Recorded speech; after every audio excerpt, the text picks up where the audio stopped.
E aí, turma, tudo bem com vocês? Sejam bem-vindos a mais uma aula de língua portuguesa. Aqui a nossa aula vai ter como referência o conteúdo que vai ser cobrado de vocês na avaliação global. E justamente por ser a avaliação global, aquela que vai encerrar o terceiro bimestre, eu resolvi colocar como conteúdo, na verdade, uma revisão de conteúdos que nós vimos anteriormente, porque eles completam um ciclo de um conteúdo específico que é bastante cobrado em vestibulares, enfim, e que eu acho que ainda tem muita gente, né, tanto pelos resultados das avaliações, quanto pelas dúvidas que aparecem, muita gente que ainda não pegou a essência desse conteúdo aqui, tá? Então, justamente por isso que nós não teremos um conteúdo novo de língua portuguesa, tanto em literatura e em gramática, na avaliação global, nós teremos, na verdade, um grande resumo, né, uma grande recapitulação de conteúdos anteriores que nós dividimos em 3 aulas, né? Já para vocês saberem, o que eu vou cobrar de vocês em literatura é toda a prosa romântica que nós estudamos, desde o indianismo até a última etapa que nós vimos, que foi a prosa gótica, né? Com Álvares de Azevedo, enfim. Então eu vou nesse vídeo aqui recapitular com vocês todo o nosso percurso, né? Nós iremos fazer aqui um percurso, claro que mais resumido, porque a gente já aprofundou cada um deles, né? Sobre a prosa, né, sobre o gênero romance no Brasil, tá? Por que isso, Alan? Porque no nosso quarto bimestre, eu já quero iniciar com a nossa AP1 do quarto bimestre, estudando o realismo, que é um outro período que é completamente diferente do romantismo e que, inclusive, é muito importante, né? A gente não pode deixar dúvidas desse período romântico, porque o realismo ele faz justamente uma oposição a tudo aquilo que a gente viu no romantismo, tá? Então, para que a gente consiga passar para a nossa próxima etapa, que é o realismo, vocês precisam ter noção, vocês não podem ter dúvida ainda sobre as principais características do romantismo aqui especificamente na prosa, tá? Então nós vamos ver, né, revisar, recapitular toda a prosa romântica que nós vimos até então, porque aí a gente encerra o nosso ciclo do romantismo para a gente passar para a nossa próxima etapa, tá? Então, recapitulando, em literatura a gente vai estudar, a gente vai revisar toda a prosa romântica que nós vimos nas últimas aulas. Como vocês sabem, né, não vou me aprofundar nesse sentido, porque a gente já comentou algumas vezes, porém, a gente não pode deixar de falar do romantismo do gênero romance, sem falar da vinda da família real aqui para o Brasil em 1808, e a gente sabe que com essa vinda da família real nós tivemos uma série de transformações, tanto estruturais quanto sociais, enfim, especialmente no Rio de Janeiro, né, que era a capital da colônia, enfim. Nós tivemos a criação da imprensa nacional, até já mostrei algumas fotos para vocês da imprensa, né, que permitiu aí o surgimento dos periódicos, o aumento do público leitor, tá? Isso fez com que a gente teve a ascensão da burguesia, né?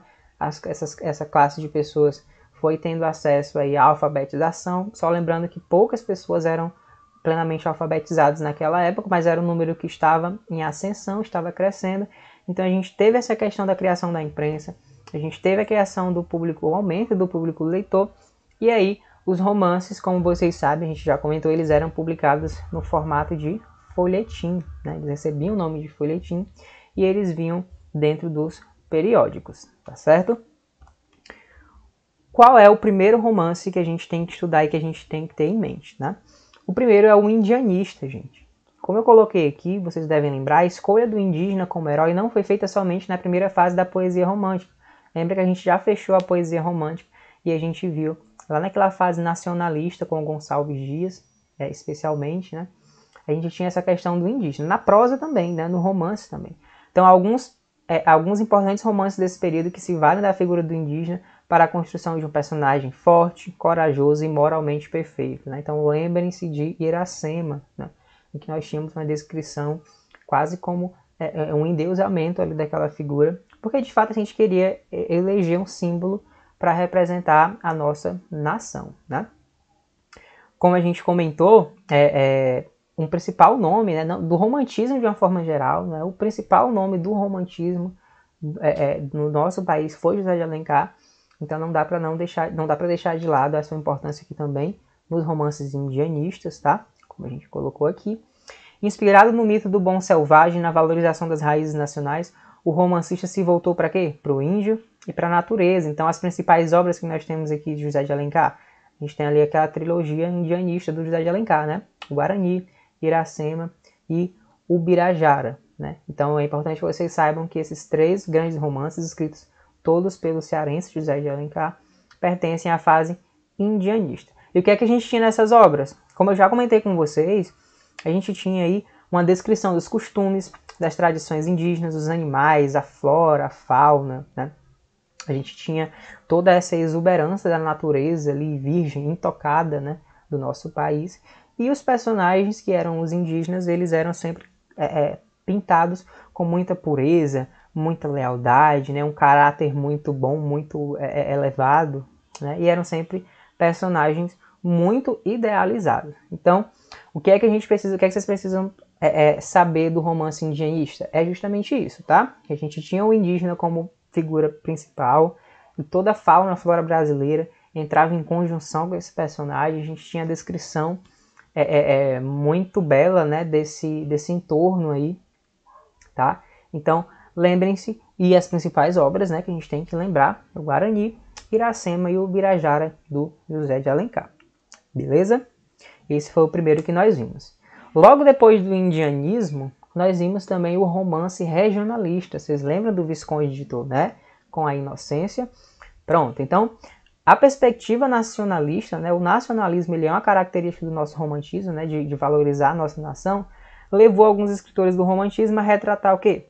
Tradições culturais, paisagens, costumes, modismos, valores e expressões linguísticas de diferentes regiões do Brasil, como o Sul, o Nordeste e o Centro-Oeste, né? A gente tinha ali naquele momento do nosso país uma concentração muito grande no Sudeste, né? Por causa do Rio de Janeiro, enfim, que era a capital da nação, né? Então, o romance regionalista, ele vai, não, pera ainda, a gente também tem um Brasil que é muito grande, que é muito diverso, então vamos escrever histórias em outras cidades, em outras localidades, às quais as pessoas não têm acesso, né? O mundo não é só o Brasil, não é só Rio de Janeiro, né? O Brasil não é só esse eixo do Sudeste, né?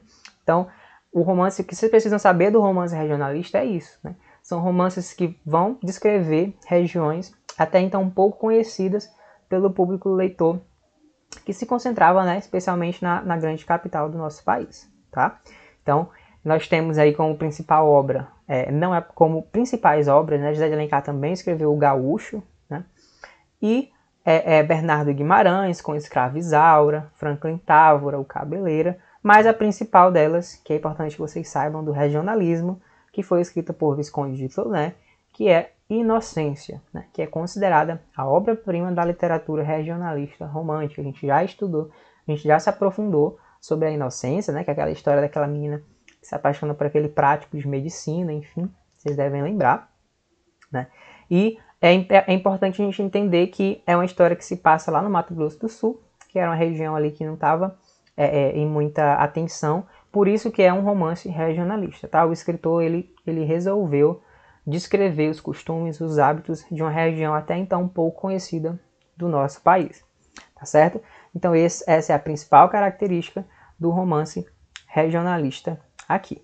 A obra de Toné se distingue pela sobriedade, as personagens são menos idealizadas, se a gente comparar com Iracema, por exemplo, do período, né, do momento anterior que a gente viu. Os diálogos são naturais, espontâneos, a paisagem retratada sem excesso, é comum a gente ter expressões próprias daquela região, né, que às vezes a gente nem entende muito bem, porque a gente não faz parte daquela região. Então esse é o romance regionalista. Depois nós estudamos o romance urbano, gente, né, que é aquele, como o próprio nome já diz, que se concentrou, né, se o regionalista se concentrava em regiões mais relacionadas ao campo, né, e regiões até então um pouco conhecidas no nosso país, o romance urbano não. Ele realmente se passava nos grandes centros urbanos. Ó.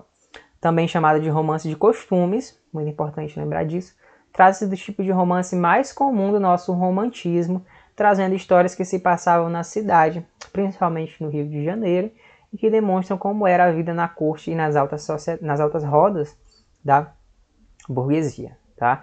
Em outras palavras, os romances urbanos têm como foco a vida social, familiar e amorosa de personagens que vivem conflitos relacionados a amor e convivência, vocação, sustento pessoal, corrupção pelo dinheiro e ascensão social, né? Então a gente vai ver, vocês devem lembrar quando a gente estudou o romance urbano, que a gente tem aí figuras que até então eram colocadas à margem da sociedade, retornando como protagonistas desses livros, né? Como o malandro, né? A figura do malandro e da cortesã, tá? A Moreninha, um romance do Joaquim Manuel de Macedo, é considerado o primeiro romance brasileiro, né? E ele era do tipo urbano. Essa obra ela foi também publicada em folhetim, tá? Então o primeiro romance urbano foi A Moreninha.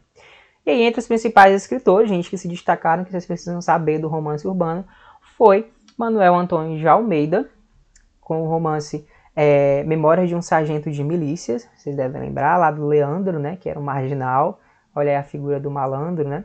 E José de Alencar a gente tem Lucila, que a gente tem ali a personagem Lúcia como uma cortesã, né, uma prostituta de luxo.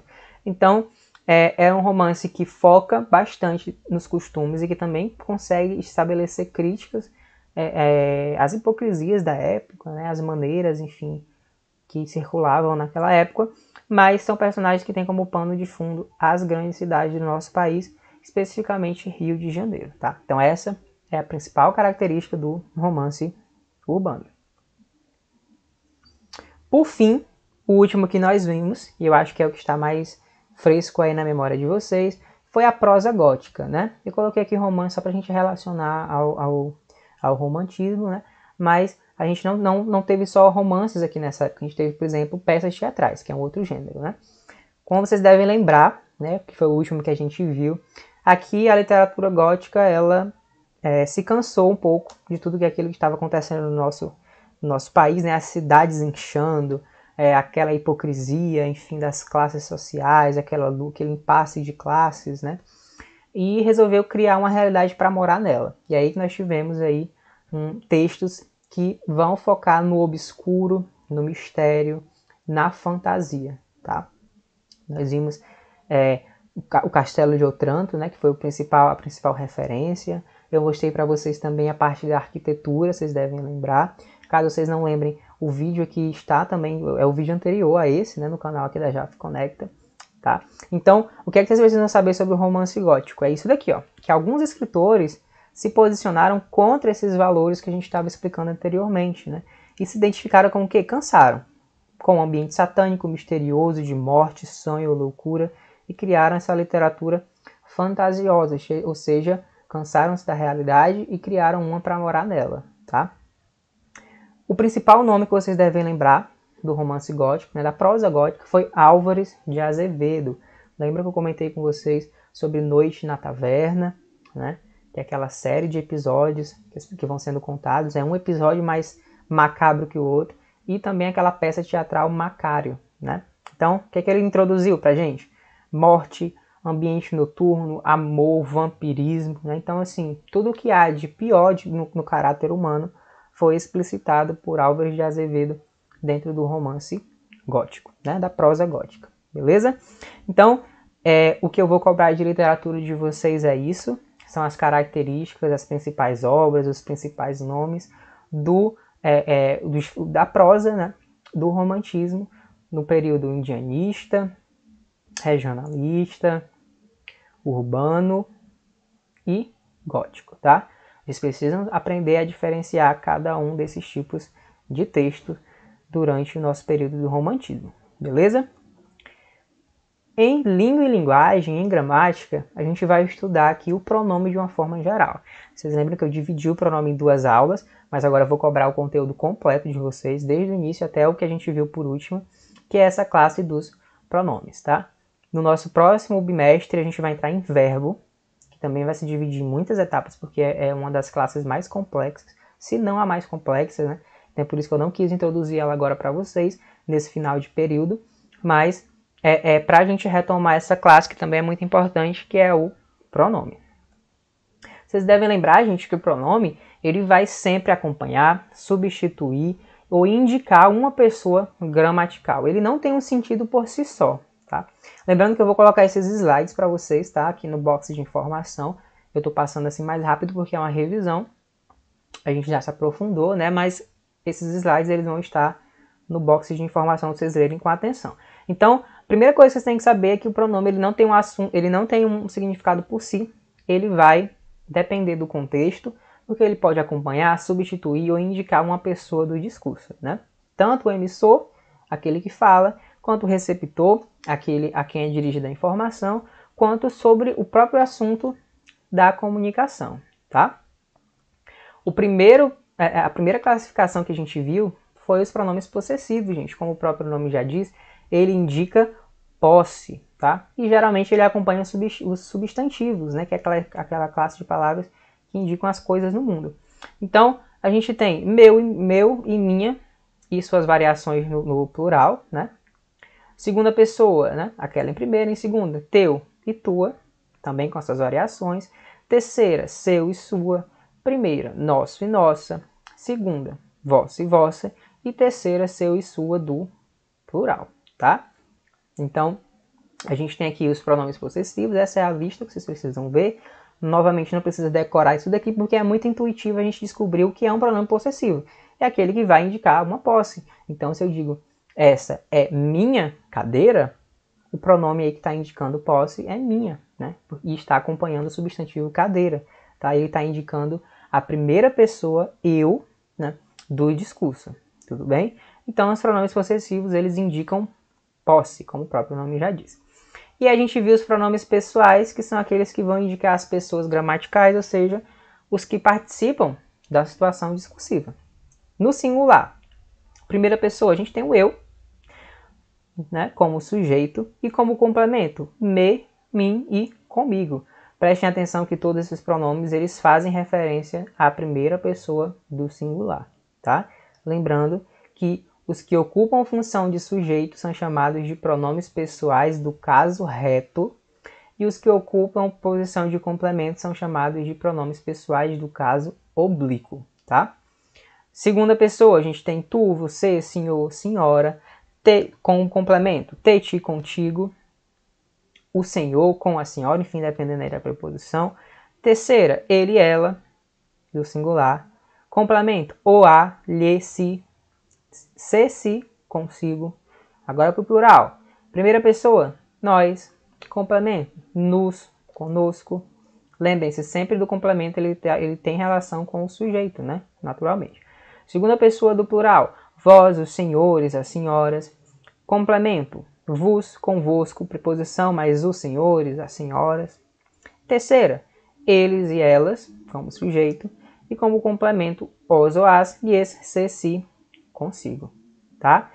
Novamente, não precisa decorar isso daqui, porque quando a gente olha para a frase, a gente tem que aprender a identificar. Se faz referência a uma pessoa do discurso, né, um participante da situação discursiva diretamente, a gente tem um pronome pessoal. Ele pode ser do caso reto, quando faz na frase ele tem função de sujeito, né, e vai praticar ou receber a ação verbal, ou complemento, quando vai também fazer referência às pessoas do discurso, mas de uma forma mais indireta, como o complemento de um verbo, enfim. Tá? Então, os pronomes pessoais são esses aí da tabelinha. Nós temos também, gente, os pronomes de tratamento, tá? Eu não vou ler aqui com vocês para não ficar muito cansativo e o vídeo não se estender muito. Vocês podem baixar esses slides, como eu falei, mas a gente tem vários. Ó, você, senhor, senhora. Lembrando que eles são de terceira pessoa, tá? E eles fazem referência a interlocutores específicos. Cada um deles tem uma forma de tratamento, né? Desde os mais formais aos mais informais. Ó, aqui tem toda uma lista que vocês vão baixar e vão ler direitinho, né? Vossa Senhoria. Quando é que a gente usa Vossa Majestade, né? Para reis, rainhas, imperadores. Vossa Santidade é para quem? Junto com a abreviatura. Papas, né? Então, são pessoais também porque eles fazem referência a uma pessoa do discurso, mas é uma pessoa específica, né? Tranquilo? Os indefinidos, gente. Aqui já começa a entrar o nosso último conteúdo, vocês devem lembrar mais. Como o nome já diz, eles não vão especificar o seu referente, ou seja, a pessoa, enfim, o assunto, né, a quem eu estou fazendo referência. Então, eles podem ser variáveis, né, em gênero e número, e invariáveis. Então, se eu digo alguém está aí, eu não estou especificando quem é. Se eu digo registrei cada um dos convidados para a festa, não tenho aqui uma especificação de quantidade. Se eu digo ele resmungou durante toda a refeição, a gente não tem também, novamente, uma definição aí de quanto que durou essa refeição, né? De como que ela se deu. Então, lembrem-se que os pronomes indefinidos são aqueles que não especificam o seu referente. Aqui tem toda uma lista, vocês podem pausar e ler novamente, né? Mas a gente já aprofundou cada um deles aqui direitinho. Os variáveis, lembrem-se, tem a diferença de gênero e número, e os invariáveis não. Eles permanecem assim em qualquer contexto na frase, tá? Pronomes interrogativos, muito tranquilos de entender, porque são aqueles utilizados em perguntas, gente, diretas ou indiretas. Qual e quais, quanto e as suas variações de gênero e número, e os invariáveis que e quem. Então, quantos filhos você deseja ter? Quantos é um pronome interrogativo. Tenho muitos livros, quais você quer? Né? Se fosse só um livro, seria qual? Né? Porque a gente estaria no singular, mas aqui faz a concordância. Então, sempre que a gente tiver uma pergunta, direta ou indireta, e a gente tem esse uso desses pronomes que são interrogativos, tá? Dentro desse contexto aqui específico. Os relativos, a gente viu também na nossa última aula, são aqueles que vão ligar orações, gente. Geralmente eles são colocados para que a gente não precisa repetir aquela palavra novamente, né? Eles substituem aí uma segunda ocorrência do termo. Também podem variar ou invariar conforme a gênero e número. Aqui está a tabelinha, direitinho, né? Se eu digo a cadeira onde sentei estava quebrada, esse onde está fazendo referência à cadeira. Para não repetir de novo onde eu me sentei, eu coloco esse pronome. Se eu digo o professor de quem gosto faltou, né? Vixe, ela mais quem também não é um pronome interrogativo. Lembrando, gente, aqui a gente está utilizando um pronome relativo porque ele está fazendo referência a professor. A gente não tem uma pergunta aqui, né? Por isso que não é interessante que vocês decorem essas tabelas. Essas tabelas. É interessante que vocês saibam identificar dentro daquele contexto, tá? Conheci uma menina que, ou a qual, né? A qual, o que, gente, quando a gente está utilizando como um pronome relativo, ele pode ser substituído por, como eu coloquei aqui, ó, o qual, ou os quais, e a qual, ou as quais, tá? Então, eu lembro que na nossa aula do Meet, alguns alunos acharam estranho, né? Vixe, mas a menina a qual veio do sul, mas a gramática aceita, tá? Assim como eu posso dizer, os alunos os quais fizeram a prova saíram cedo, tá? Mas é mais comum a gente utilizar o que, ó, o que, quais alunos, né, que fizeram a prova e saíram cedo, aqui, ó, estou fazendo referência aos alunos, tá? Por isso que é relativo, ele faz uma relação. Machado de Assis, cuja obra, a obra de quem? Do Machado. Então, novamente, um pronome que faz referência a um termo que foi dito aí anteriormente. Os demonstrativos, gente, são aqueles que vão apontar aí, como o próprio nome, vão demonstrar, apontar aí para um ser no mundo ou para o próprio texto, fazendo referência ao espaço-tempo, né, ou como eu comentei, a própria mensagem, né, ao próprio texto. Então a gente tem este, esse, aquele, suas variações, e os variáveis isto, isso e aquilo. E aí eu peço que vocês leiam direitinho essa tabelinha, porque eu expliquei para vocês na nossa aula do Meet, né? Mas ela tem toda uma explicação, tanto espacial, né? Relação de espaço, quando é que eu uso este e não esse, né? E também de tempo, como é que a gente usa esses pronomes demonstrativos para fazer uma relação de tempo, e também para fazer referência dentro do próprio texto. Quando eu quero me referir, por exemplo, a uma palavra que foi dita anteriormente, uma palavra que foi dita depois de uma outra a qual eu já fiz referência. Então tem tudo aqui direitinho, tá? Peço que vocês leiam, como é uma revisão. Eu estou apenas demonstrando aqui para vocês de uma forma mais breve. Lembrando, mas que se vocês tiverem qualquer dúvida, vocês podem procurar no privado ou vocês podem assistir ao último vídeo, além desse, né? No qual eu detalhei bastante essa parte dos pronomes demonstrativos para vocês, né? De todo o conteúdo de pronomes, tá? Então, é basicamente isso, gente, a nossa aula de hoje. Eu quis realmente apenas apontar para vocês o que é que eu vou cobrar para vocês na Global, que não vai passar de uma revisão, de uma recuperação de tudo que a gente viu anteriormente, relacionado a esses conteúdos aqui específicos, porque para que a gente avance para os próximos, vocês precisam saber esses daqui, e ainda tem muita gente que tem dificuldade. Beleza? Então é isso. Obrigado por vocês terem assistido ao vídeo até aqui. Peço que vocês deixem um like aqui no vídeo e coloquem nos comentários o nome completo de vocês e a turma. Se certifique se você já é inscrito aqui no canal da JAF. E novamente, qualquer dúvida, fique à vontade para entrar em contato comigo no privado. Você já sabe o meu número, tá? E quando vocês estiverem resolvendo a prova, vocês também podem me procurar, que eu ajudo vocês. Tudo bem? Então, um abraço em cada um de vocês e até mais.